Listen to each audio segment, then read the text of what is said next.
दिल दहला देने वाला एक मामला सामने आया है, जहां पर एक मात्र 13 साल की बच्ची के साथ बलात्कार का मामला जो है यहाँ पर सामने आया है। रिपोर्ट दर्ज करी, लेकिन रिपोर्ट दर्ज करने के बाद भी इन्होंने कोई कार्रवाई नहीं करी। जिन लोगों ने उस लड़की को अपने घर पे रखा था और यहाँ से ले गए थे, 12 दिन वो लड़की वहां रही। नाबालिग लड़की अपने घर में रखना बहुत बड़ा अपराध है। उनको गिरफ्तार नहीं किया। दिल्ली पुलिस के जो है कोई सपोर्ट नहीं है। आज के टाइम पे लड़की गायब हो गई है बलजीत नगर से, तो हम लोग तुरंत 2 घंटे के अंदर जो है यहाँ थे और हम उसी दिन जो है उसके पापा को भी मम्मी को भी यहाँ पर थाने में लाए। ये भी कहा कि एक दिन और रुक जाओ, इसके बाद क्या पता लड़की वापस आ जाए। मतलब आप जान रहे 13 साल की बच्ची के लिए भी पुलिस वाले ये कह रहे हैं कि एक दिन और रुक जाओ। मतलब 48 घंटे रुकने के बाद वो लोग कंप्लेंट कराने आए हैं, पुलिस को बता रहे हैं कि उनकी 13 साल की बच्ची किडनैप हो गई है और पुलिस वाले कह रहे हैं कि अभी एक दिन और रुक जाओ। जी की ठीक है। हमें ये भी पता चला कि उन लोगों ने तो अपने घर में अपने आप को कैद कर लिया था। वो लोग यहाँ से निकलने वाले थे, उन्होंने कहा कि हम तो अपनी बेटी की भी कुर्बानी दे देंगे। इस तरीके से जो है उनको डराया धमकाया गया था। एक बहुत बड़ा सवाल उठता है कि 6 तारीख से लेके अब ये 25 तारीख, आखिर इतना बड़ा गैप क्यों? इसका तो जवाब एसीपी साहब ने इसका जवाब दिया? देखिए, कानून इसका जवाब नहीं दे सकता, इसका जवाब तो हम ही दे सकते हैं। साथियों को नमस्कार, मैं टीना वर्मा दिल्ली के रंग से। अब इस वक्त हम खड़े हैं पटेल नगर विधानसभा के अंदर और पटेल नगर थाने के बाहर अभी मेरी मौजूदगी है। साथियों मैं आपको बता दूं कि पटेल नगर से एक दिल दहला देने वाला एक मामला सामने आया है, जहां पर एक मात्र 13 साल की बच्ची के साथ बलात्कार का मामला जो है यहाँ पर सामने आया है, जिसकी यहाँ पर मिसिंग की रिपोर्ट जो है 6 अक्टूबर को दर्ज कराई गई थी और आज जो है बच्ची इनको मिली है। और बच्ची की एमएलसी कराने के बाद ये पूरी खबर जो सामने आई है, ऐसा सुनने में आ रहा है कि बच्ची के साथ जो है बलात्कार हुआ था। तो ऐसे में ये बहुत बड़ा सवाल उठता है कि दिल्ली पुलिस कहाँ सो रही थी। 6 अक्टूबर से लेके और आज 25 अक्टूबर है, इस दौरान दिल्ली पुलिस क्या कर रही थी? बच्ची इनको वजीरपुर में मिलती है, बच्ची को ये लेकर आते हैं और एफआईआर दर्ज हुई है कि नहीं हुई, अभी तक क्या पुलिस ने कार्रवाई की है और आखिर ये लोग क्यों यहाँ पर धरना देकर बैठे हुए हैं, इसके बारे में हम पूरी जानकारी आपको बताएंगे। फिलहाल आइए हम बात करते हैं।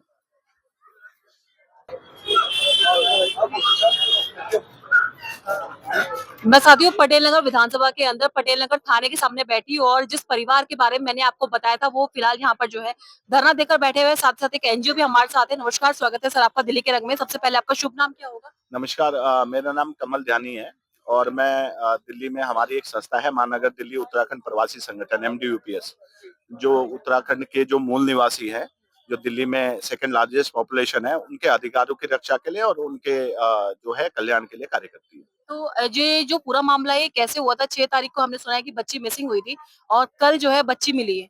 क्या क्या क्या इस बीच हुआ? मिसिंग कंप्लेंट करवाई कि नहीं करवाई, क्या था पूरा मामला बताइए थोड़ा सा। देखिए, हमारे एक उत्तराखंड के मूल निवासी कुलदीप जी रहते हैं यहाँ पे बलजीत नगर में।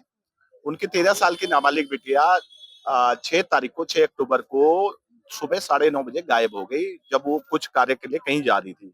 उसके बाद जब वो पहुंची नहीं तो इन्होंने अपने स्तर पे ढूंढने लगे, तो इनको किसी ने सजेस्ट किया कि 48 घंटे बाद मिसिंग की रिपोर्ट होती है। तो 8 तारीख को ये पहले अपने स्तर पर ढूंढते रहे और 8 तारीख को ये थाने आए। तो थाने आकर ये मियाँ बीवी जो है दोनों पति पत्नी जब यहाँ आए, तो यहाँ पे वो मिले, उन्होंने बताया ऐसे ऐसी घटना है, लेकिन पुलिस ने उनको सहयोग नहीं किया और उनको बैरंग वापस भेज दिया कि आप और इंतजार कर लो, लड़की मिल जाएगी और अगर देखिए केस करवाओगे तो ऐसा हो जाएगा वैसा होगा, जो भी कहा वो लड़की के पिता का सार्वजनिक बयान है। उसके बाद वो जब पुलिस ने सहयोग नहीं किया और उल्टा फंसाने की जिस जिस तरह की वो बात कर रहे हैं, तो उनके दिल में दहशत बैठ गई और उन्होंने देखा कि उनकी दो दो बच्चे और हैं, एक बड़ी लड़की और एक छोटा बच्चा उनका है। उनको इतना डर लगा कि उन्होंने ये दिल्ली छोड़ने का फैसला कर लिया। अच्छा, अपनी नाबालिग लड़की तक को छोड़ने का फैसला किया कि एक तो गई, कहीं ऐसा ना हो कि ये दो को भी नुकसान हो जाए। और उन्होंने 8 तारीख से लेके और 17 तारीख 18 तारीख की सुबह तक अपने आप को ताला बंद करके घर के अंदर बैठ गए, नौकरी भी छोड़ दी, बच्चों का नाम स्कूल से कटवा दिया, सब कुछ। इतनी दहशत बैठ गई। अच्छा।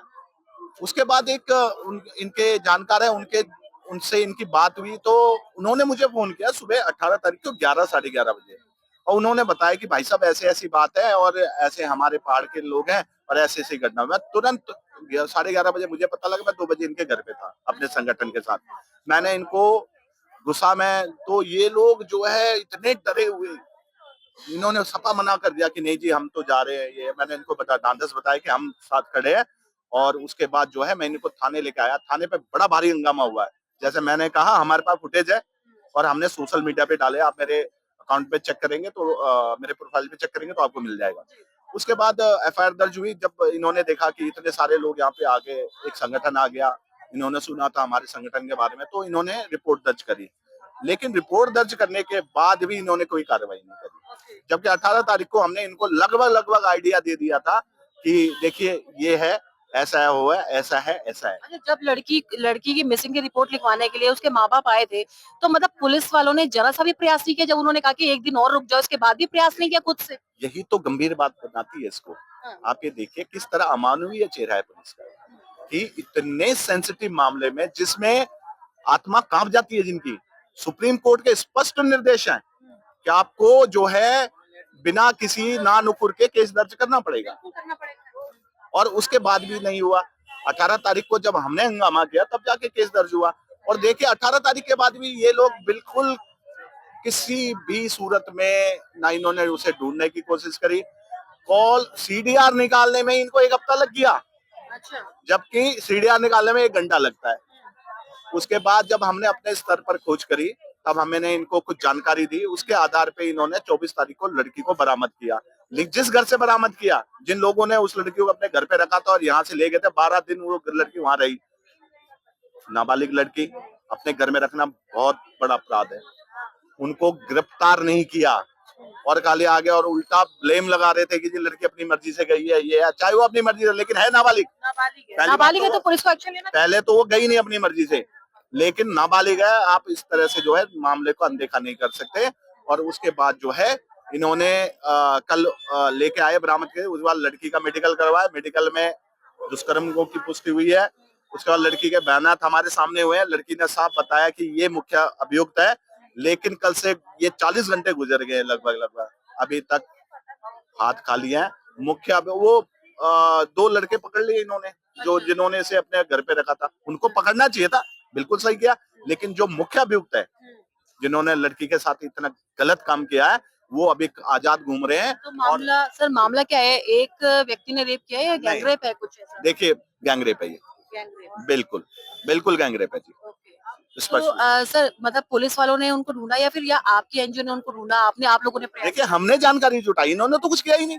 अच्छा, हमने आपने फिर इनको इन्फॉर्म किया बिल्कुल कि यहाँ पे बिल्कुल लड़की- बिल्कुल हमने इन्फॉर्म किया। अच्छा। हमने, इन्होंने तो कोशिश ही नहीं करी, ओके। बिल्कुल। तो तो फिर अब उसके क्या कहा जाए उसके बाद, अभी तक धारा 164 के तहत जो स्पेशल मजिस्ट्रेट है उसके सामने भी बयान दर्ज नहीं हुए। बताइए कितनी निरंकुशता है, कितना असंवेदनशील ये पुलिस का चेहरा है कि अभी तक 164 तहत, क्योंकि 164 के तहत बयान दर्ज होने के बाद आपको जो है कार्रवाई करनी पड़ेगी, लेकिन इन्होंने अभी तक मंगलवार तक के लिए टाल दिया। इतने संवेदनशील मामले में सुप्रीम कोर्ट के निर्देशों का स्पष्ट उल्लंघन। और मैं सुप्रीम कोर्ट से एक मांग करता हूं कि इस मामले पे गंभीर अपना स्वतः संज्ञान ले, और ऐसे जो पुलिस वाले हैं जो अपने कर्तव्य से अपना मुंह हिलाते हैं, ऐसे लोगों को तुरंत क्या कहना निलंबित है करना पुलिस वालों का? पुलिस वाले क्या कह रहे हैं आप लोगों कुछ कह ही नहीं रहे। वो कह रहे जी हम तो मंगलवार, मजिस्ट्रेट ने, स्पेशल मजिस्ट्रेट ने मंगलवार के कुछ कह नहीं रहे। चाहे तो वो कल आवेदन कर सकते हैं कि करना पड़ेगा, क्यों नहीं करना पड़ेगा। कोर्ट का स्पष्ट, सुप्रीम कोर्ट का है, उसके आदेश की टोटल ये लोग धज्जियां उड़ा रहे हैं। तो आपके हिसाब से अभी तक मुख्य जो आरोपी है वो अभी तक पकड़े नहीं गए हैं? बस दो पकड़े लोगों क्या, को वो तो भाग गए होंगे। जो मुख्य आरोपी है वो तो भाग गए होंगे, उनको तो खबर लग गई होगी, मीडिया है, सब कुछ है, इतने दिन से मामला चल रहा है, तो भाग गए होंगे। पूरा मौका दिया उन्होंने, कहां से पकड़ में आएंगे। मैं तो कहता हूँ अगर पकड़ सके तो बहुत अच्छी बात है, नहीं तो अगर नहीं पकड़ा तो हमारा संगठन महानगर दिल्ली उत्तराखंड प्रवासी संगठन पीड़ित परिवार के साथ यहीं बैठेगा और कल हम थाने का घेराव करेंगे। आप लोगों की और फाइनल क्या मांगे है, ये थोड़ा सा मुझे बता दीजिए। हमारी मांग यही है कि पुलिस त्वरित कार्यवाही करे, जो मुख्य अभियुक्त हैं 6-7 लड़के जो हैं उनको तुरंत गिरफ्तार करे, और जो है अपने कर्तव्य को का पालन करे। लड़की के 164 के तहत कल सुबह तक बयान हो जाने चाहिए, या आज रात को जब न्यायालय आतंकवादियों के लिए रात 12 बजे खुल सकते हैं, तो क्या पीड़ित परिवार के लिए हम भारत के नागरिक हैं? बिल्कुल सही बात हैं? हम भारत के नागरिक हैं, हमारा हक नहीं बनता क्या? बिल्कुल बनता है। चलिए ठीक है, बहुत-बहुत धन्यवाद हमसे जुड़ने के लिए। साथियों और भी लोगों से बातचीत करेंगे और जानेंगे। फिलहाल हमें ये पूरी जानकारी मिल चुकी है कि किस तरीके से जो है एक 13 साल की बच्ची के साथ जो है इतना विभत्स जो है हादसा हुआ, उसके बाद भी पुलिस बिल्कुल भी एक्शन नहीं ले रही है। इनका कहना है कि पुलिस वालों ने अभी भी समय दिया है। उन्होंने ये कहा है कि अभी कुछ दिन की छुट्टी है, इसके बाद जो है इस पे कार्रवाई की जाएगी। फिलहाल एफआईआर दर्ज कर ली गई है और इन लोगों का ये कहना है कि पुलिस ने अपनी तरफ से कोई भी एफर्ट्स नहीं लगाए बच्ची को ढूंढने के लिए और इतने जो गंभीर आरोप लगाए गए हैं, जो भी मुख्य आरोपी है उनको अभी तक जो है पकड़ा नहीं गया है। ये बहुत बड़ी बात है। पोक्सो का केस है और इसमें अभी तक मुख्य आरोपी फरार है। गैंग रेप में मामला दर्ज है, तो ऐसे में पुलिस क्या कर रही है? पुलिस कहाँ सो रही है? हम चाहेंगे कि एक बार हम यहाँ पर जो है लड़की के जो पिताजी है उनसे ही बातचीत करें और कुछ महिलाओं से ही बातचीत करें जो लगातार यहाँ पर इस धरने में बनी हुई है। सुना कि एक 13 साल की बच्ची के साथ जो है इतना विभत्स जो हादसा हुआ है, बच्ची के साथ बलात्कार हुआ है, कोई भी पुलिस की तरफ से कोई कार्रवाई नहीं। आप लोग की क्या मांग है? लगातार आप यहाँ पर बने हुए हैं। हम ये कह रहे हैं कि जैसे हम लड़की को वहां से पकड़ के लाए, जिसके घर में थी वो नाबालिग लड़की, तो उनके घर से उन सदस्यों को क्यों नहीं लाया गया है? और जितने ने उसका बलात्कार किया है, यहाँ एक भी मतलब पकड़ा नहीं गया है। खाली लड़की लेके आए हैं। लड़की के कंडीशन ऐसी हैं, हम आपको बता नहीं सकते हैं। चाहे किसी की भी बेटी हो, पर ऐसी हरकत नहीं होनी चाहिए। और मेन बात तो है, मुद्दा ये है कि जिनके घर में होते वो खुद हमारे घर में आके वो लड़की को बता रहे हैं कि तुम्हारी लड़की हमारे घर में है, तुम अपनी लड़की को लेके जाओ। तो हमारे घर में आके इससे मतलब वो हमको धमकी दे रहे थे। मतलब आपको लगता है कि उनको डर लग गया होगा, इस वजह से उन्होंने फोन करके बताया या फिर क्या बात थी? हो सकता है और सोच रहे होंगे क्या पता, डर के मारे बताया उन्होंने, हम आगे वो जाएंगे करके। फिर भी वो धमकी देके गए कि अपनी बात बंद रख रहा, मुंह बंद रख रहा, लड़की को थोड़ी धमकी दे रखी है। बोल के गए हैं ऐसा? हाँ, वो बोल के गए अपनी भाषा में, थोड़ी बहुत वो धमकी देके गए हैं। अच्छा, तो अभी ये क्लियर हुआ कि मतलब वो परिवार मतलब कैसा, हिंदू है, मुसलमान है, क्या है? अभी ये चीज का कुछ क्लियर नहीं है कि हिंदू है या मुसलमान है, ये हमें पता नहीं है। अभी कुछ नहीं पता। नहीं, अभी कुछ पता नहीं है। महिलाएं हैं जिनकी मदद से जो है लड़की को ढूंढा गया है और फिलहाल देखिए लड़की बड़ी मुश्किल से मिली है। 6 अक्टूबर को गायब हुई थी और 25 अक्टूबर को मिली है। क्या कहना चाहेंगे? बेटी बचाओ बेटी पढ़ाओ का नारा लगाते हैं और इस तरीके से जो है हालात है दिल्ली के, क्या कहना? बिल्कुल, बिल्कुल दिल्ली के हालात बहुत खराब है और सबसे ज़्यादा खराब है दिल्ली पुलिस के। दिल्ली पुलिस के जो है कोई सपोर्ट नहीं है आज के टाइम पे। हमें जो है, मैं खुद एक लड़की की माँ हूँ और हमें खुद डर लगता है कि जो है हमारी लड़की बाहर गई है, सुरक्षित घर में आएगी कि नहीं आएगी। आज के टाइम का ये जो बोला जा रहा है कि लड़कियां जो है बोल बनाओ, ये बनाओ, पढ़ाओ, कैसे बनाएं? जबकि जो है माँ-बाप के अंदर जो इतना बड़ा डर है कि हमारी लड़की के साथ कभी भी कुछ भी हो सकता है। आज हम किसी लड़की के प्रोटेक्शन में है, लेकिन हमें खुद नहीं पता कि हमारी लड़की के साथ कब क्या हो जाए। और दिल्ली पुलिस जो है ना, कोई बिल्कुल साथ नहीं दे रही है। हम लोगों ने जो है, हमें जब यहाँ पर से लड़की गायब हुई है, 6 तारीख को गायब हुई है, 8 तारीख को उसके पेरेंट्स यहाँ पर रिपोर्ट लिखाने आए। उनको डराया धमकाया गया कि आप 2 दिन और वेट करो, नहीं तो आपको यहाँ घूमना पड़ेगा, इस थाने जाना पड़ेगा। जबकि जो है वो इतने शरीफ लोग, उत्तराखंड के लोग, और वो अपने घर में बंद हो गए। वो जो है इतना डर गए कि उन्होंने, अब उनके 2 बच्चे और हैं, उनकी एक और बेटी है, एक बेटा है। उनके जान के कोई ऊपर कोई बात ना है, उसके लिए उन्होंने अपने घर में कैद कर दिया अपने आप को और अपना जो है बोरिया बिस्तर बांध के वो गांव जाने को तैयारी में थे। एक लड़की की कुर्बानी देने को तैयार थे। इतना डर गए वो लोग, इतना डिप्रेशन में आ गए उसके फादर। और हम लोगों ने, जब हम लोगों के संज्ञान में, हमारा जो है एमडीपीएस संगठन है और हमारे जो है माननीय अध्यक्ष कमल जानी जी के हम नेतृत्व में काम करते हैं। और जब उनको पता चला, उनको एक फोन आया कि ऐसे ऐसे एक लड़की गायब हो गई है बलजीत नगर से, तो हम लोग तुरंत 2 घंटे के अंदर जो है यहाँ थे और हम उसी दिन जो है उसके पापा को भी, मम्मी को भी यहाँ पर थाने में लाए। हम लोगों की बहुत लड़ाई भी हुई है थाने वालों से, हमारी पुलिस वालों से बहुत लड़ाई हुई है कि आप लोगों ने जो है क्यों उनको भगाया, क्यों ऐसे। पहले तो उन्होंने गोलमोल करने की कोशिश की, लेकिन फिर भी उन्होंने भी माना कि गलती हमारी है, हमसे गलती हुई, हमने जो है जो नहीं लिखी रिपोर्ट, और उसकी सारे वीडियोस हमारे पास हैं। हमारे पास सारी वीडियोस, हमारे पास सारे एविडेंस है उनके पे। उसके बाद जब हमारे को, इन्होंने जो है 1 हफ्ते तक फिर भी कोई काम नहीं किया। हमने इनको फोन दिया, लड़की इंस्टाग्राम में जो चलाती थी, हमने लड़कों के नाम दिए कि इनके ऊपर हमें शक है, आप इनको देखो, लेकिन तब भी इन्होंने कोई काम नहीं किया, ये बिल्कुल नहीं किया। उसके बाद जब हमारे पास, हमने जो है सोशल मीडिया अभियान चलाया अपने एमडीपीएस संगठन के थ्रू, और जब सोशल मीडिया के जरिए जिन लोगों के घर में वो थी, जो लोग उसको लेके गए थे, जब उन्होंने हमारा सोशल मीडिया अकाउंट के देखे कि ये लड़की को ढूंढा जा रहा है, इतना फैल गया, वो डर गए और उसके बाद वो धमकाने आए पेरेंट्स को। वो रात को 11:30 बजे पेरेंट्स को धमकाने आए। एक औरत आई और उसके साथ 8-10 लड़के आए, उनको घर में जो है धमकी देके गए कि अपना केस वापस लो और आपकी लड़की हमारे घर में है। ठीक है, उन्होंने जो है उल्टा जो है ये बताया, उन्होंने सब कुछ। उसके बाद हमने यहाँ पर पुलिस को, जो काम पुलिस को करना चाहिए वो संगठन ने वो एक किया, संगठन बिल्कुल संगठन ने किया। और संगठन ने जो है उसके बाद यहाँ पर आके उस लड़की का, वो जो जहाँ लड़की थी वहाँ का एड्रेस दिया, वजीरपुर में लड़की थी, उन लड़कों का नाम वजीरपुर दिया। के कौन से क्षेत्र से मिली थी? जेजे कॉलोनी से? कौन जेजे कॉलोनी से, जेजे कॉलोनी, हाँ कौन सा बिल्कुल। ब्लॉक था? ब्लॉक का मुझे नहीं पता मैम, हाँ जी, वो हमारे अध्यक्ष जी को पता है। और यहाँ पर सारा एड्रेस दे दिया गया और उसके बाद जो है तभी भी जो है इन्होंने कहा, देर लगाई। सुबह हमने दिया, हमने जो है सुबह इनको सारा कुछ दिया, तभी भी इन्होंने देर लगाई। और देर लगाने के बाद जो है इन्होंने शाम को भेजा। जब भी इन्होंने शाम को जो है लड़के वहां पर जो है लड़की को उठाने के लिए शाम को पूरा दिन इन्होंने निकाला और तब भी इन्होंने शाम को भेजा। तब लड़की घर आई, यहाँ पर आई, थाने में लाई गई। लड़की ने अपना पूरा बयान दिया कि उसके साथ क्या क्या हुआ। आपने लड़की को देखा था? बिल्कुल मैम, मैं आज पूरा दिन लड़की के साथ थी। कैसे लड़की की हालत ठीक बिल्कुल है? ठीक नहीं है मैम, उसके कट पड़े हुए हैं, निशान पड़े हुए हैं चाकू के, गर्दन पे भी वो निशान रह गए हैं। उसने 3 दिन सिगरेट से जलाया। 3 दिन पहले उसका जो है उसने अपने आप को सुसाइड करने की कोशिश किया उस घर में, और उसके निशान उसके हाथ पे हैं, ब्लेड के निशान है। मैंने फोटो लिए। मैं पूरा दिन आज 30 हजारी कोर्ट में लड़की के साथ थी। उसकी मानसिक स्थिति बिल्कुल ठीक नहीं है, वो नहीं जाना चाहती थी नारी निकेतन, लेकिन एक इनके जो है ये लापरवाही से, दिल्ली पुलिस की लापरवाही से, एक तो नंबर 4 बजे तक आया, जब हम पूरा सुबह से लेकर शाम तक थे कोर्ट में। 2 बजे जज आई हैं। और कहीं ना कहीं बहुत सारी लापरवाहियां, एक नाबालिग लड़की का जो है बयान लेने के लिए तुमने इतनी देर लगाई है। और उसके बाद जब 4 बजे नंबर आया तो जज ने बोला कि इस केस का आईओ कहाँ है, आईओ होगा तो ही मैं इसका बयान लूंगा। लेकिन यहाँ पर हमारे साथ आईओ नहीं गया था, उन्होंने एक कांस्टेबल भेजी थी यहाँ से, लेडी कांस्टेबल। मैं संगठन से मैं गई थी और उसकी मम्मी गई थी वहाँ हमारे साथ।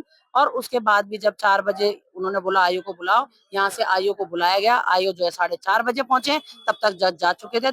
यानी कि पूरी लापरवाही थी।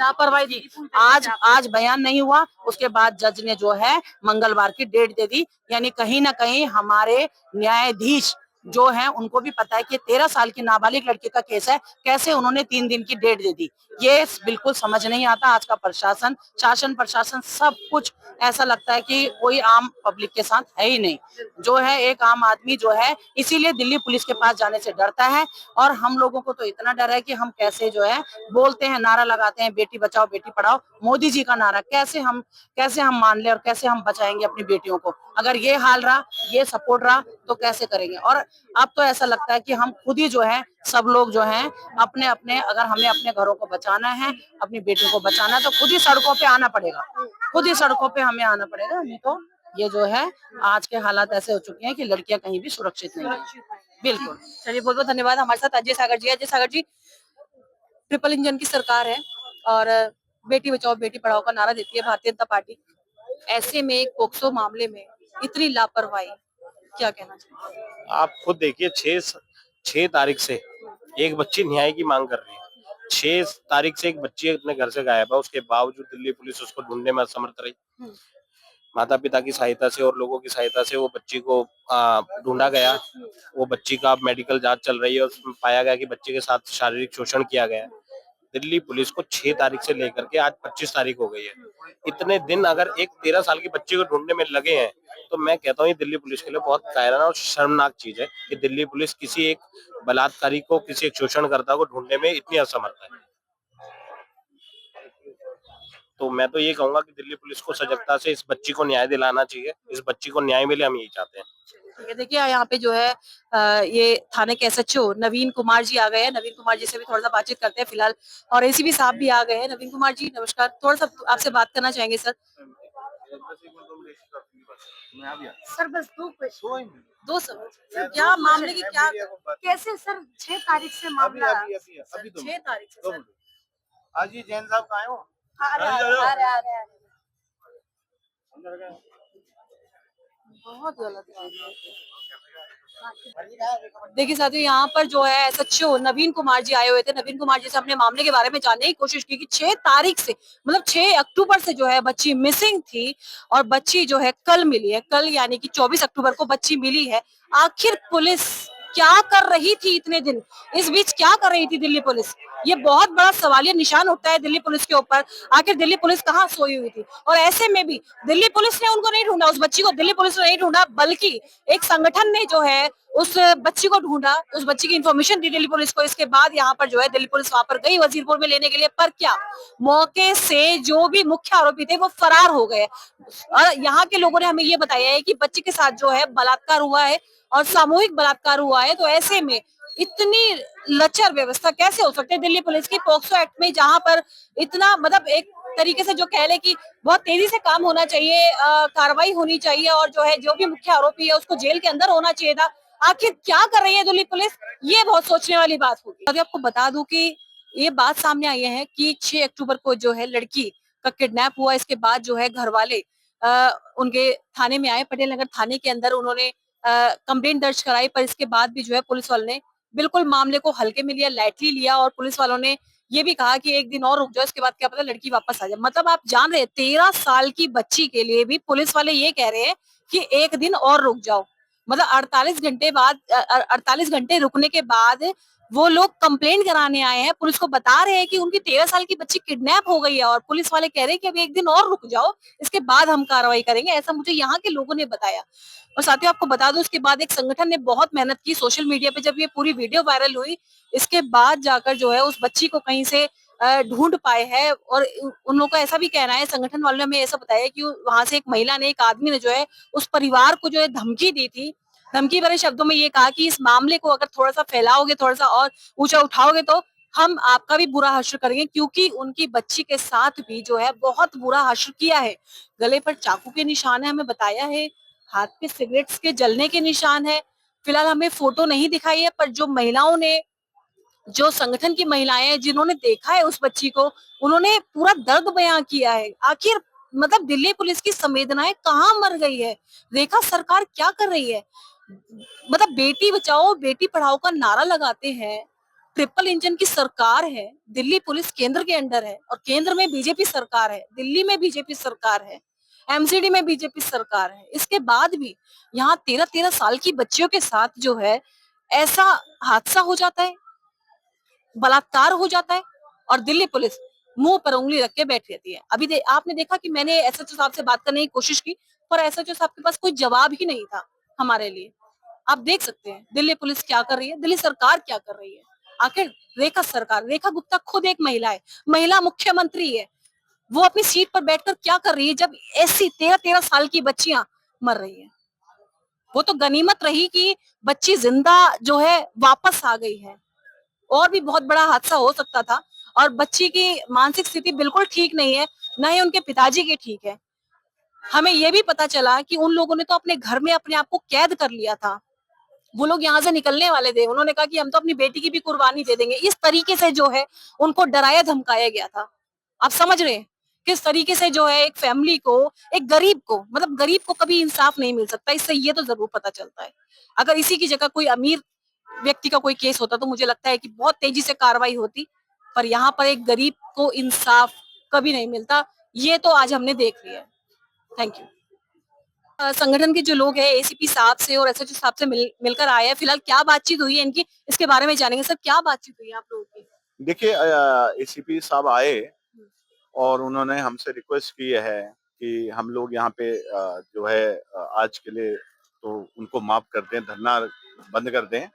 और उन्होंने कहा है कि कल सुबह जो है हम लोग लड़की के जो धारा 164 के तहत बयान दर्ज होने हैं, वो जो है हमारे जो एडवोकेट साहब हैं बिंजोला जी हमारे, तो उन्होंने कहा है कि इनके साथ मिलके जो है कल वो 183 हो गया बीएनएस का, भारतीय नागरिक संहिता का सेक्शन 193 हो गया अभी, जो पहले सीआरपीसी 164 था। ओके। तो वी आर ट्राइंग कि जो अपने ड्यूटी मजिस्ट्रेट बैठते हैं वहाँ पे, तो उनको प्रीपोनमेंट के एप्लीकेशन लगा के, ताकि लड़की जो ट्रॉमा में रह रही है ना आज की डेट में, उस एटलीस्ट वो ट्रॉमा से बाहर आके अपने माँ बाप के संरक्षण में आ जाए।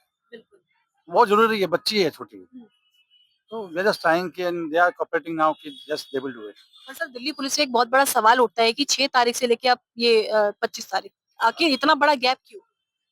अब इसका तो जवाब क्या एसीपी साहब ने ऐसा इसका जवाब दिया? देखिए, कानून इसका जवाब नहीं दे सकता, इसका जवाब तो हम ही दे सकते हैं कि देखिए, हमारा तो सीरियस एलिगेशन हमने पहले से बोला है कि भाई जो है इसमें लापरवाही, घोर लापरवाही है और इतना संवेदनशील मुद्दा है, ऐसा मुद्दा है कि अगर हम इसको अगर राजनीति करना चाहें तो कल ही यहाँ पे लाखों लोग खड़े हो जाएंगे। लेकिन हम चाहते नहीं कि न्याय के मुद्दे को जो है हम राजनीतिकरण करें, क्योंकि हमारे लिए न्याय पहले है, हमारे लिए हमारी बेटी पहले है, उसको न्याय मिलना चाहिए। और एसीपी साहब ने यही कहा है कि कल जो है हम अ, उनसे जो मजिस्ट्रेट हैं उनसे बात करेंगे और उनसे बात एक एप्लीकेशन लगाएंगे जिसमें हमारे वकील साहब जो है सहयोग करेंगे और उसके तहत एक धारा 164 के तहत जो बयान दर्ज हैं वो होंगे। और उन्होंने हमें अश्योर्ड किया कि आज हम पूरी कोशिश करेंगे कि जो मुख्य अभियुक्त हैं उनकी गिरफ्तारी आज हो जाए। तो अगर ऐसा होता है, मैंने उनको आश्वस्त किया है और उनको ये भरोसा भी दिया है कि अगर ठीक है, अभी हम लोग बातचीत करके इस बारे में फैसला करेंगे कि हमें धरना खत्म करना है या नहीं।